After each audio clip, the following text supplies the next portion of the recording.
Israel और Hamas में जंग जारी है और इन सब के बीच में अमेरिका ने हमास पर बड़ी कार्रवाई कर दिया। अमेरिका ने हमास पर आर्थिक प्रतिबंध लगा दिया और इसके साथ ही हमास से जुड़े 10 लोगों पर बैन भी लगा दिया। और इस बैन के बाद हमास गाजा, सूडान, तुर्की, अल्जीरिया और कतर में आर्थिक गतिविधियों को अंजाम नहीं दे पाएगा।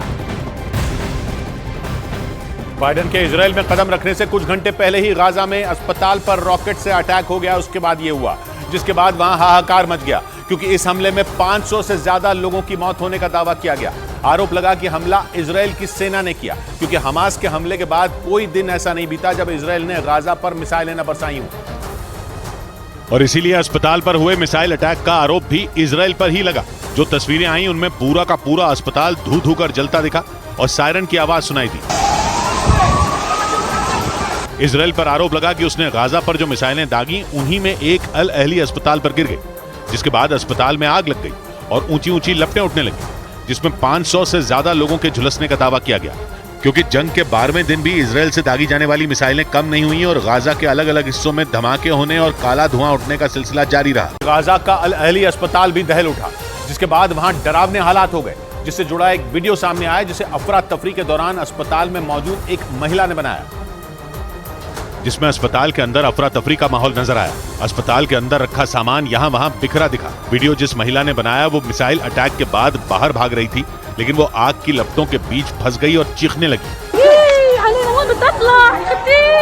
मिसाइल अटैक के बाद अस्पताल में हुई बर्बादी की कुछ और तस्वीरें भी आईं, जिनमें अस्पताल के बाहर पूरी तरह जल चुकी गाड़ियां खड़ी नजर आईं। तो वहीं हमले में घायल हुए लोगों का बुरा हाल नजर आया। जिनके अपने इस हमले में घायल हुए वो बदहवास यहाँ वहाँ दौड़ते दिखे, क्योंकि अल अहली अस्पताल में उनके इलाज के लिए कुछ बचा ही नहीं और आनंद फानंद में उन्हें गाजा के दूसरे अस्पतालों में भेजा जाने लगा।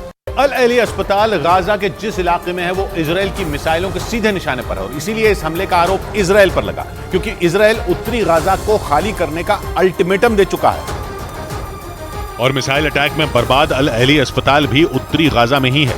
यही नहीं, कहा जा रहा है कि ये गाजा पट्टी में बना आखिरी क्रिश्चियन हॉस्पिटल, जिसमें जंग के दौरान बेघर हुए हजारों लोगों ने शरण ली थी। और इसीलिए आशंका जताई गई कि अस्पताल में मरने वालों का आंकड़ा बढ़ सकता है, क्योंकि सैकड़ों लोग अस्पताल के मलबे में दबे हो सकते हैं। इस हमले के बाद अस्पताल प्रशासन ने दावा किया कि अल अहली अस्पताल 14 अक्टूबर को भी रॉकेट की चपेट में आया था, जिसमें अस्पताल के 4 लोग घायल हो गए थे। यही नहीं, WHO ने दावा किया कि 7 अक्टूबर के बाद गाजा में कई अस्पताल बर्बाद हो चुके हैं, जिनकी संख्या 1-2 नहीं बल्कि 48 है। और इन हमलों में 12 स्वास्थ्य कर्मियों की मौत हो चुकी है, जिसके बाद गाजा का एक और बड़ा अस्पताल हमले में बर्बाद हो गया।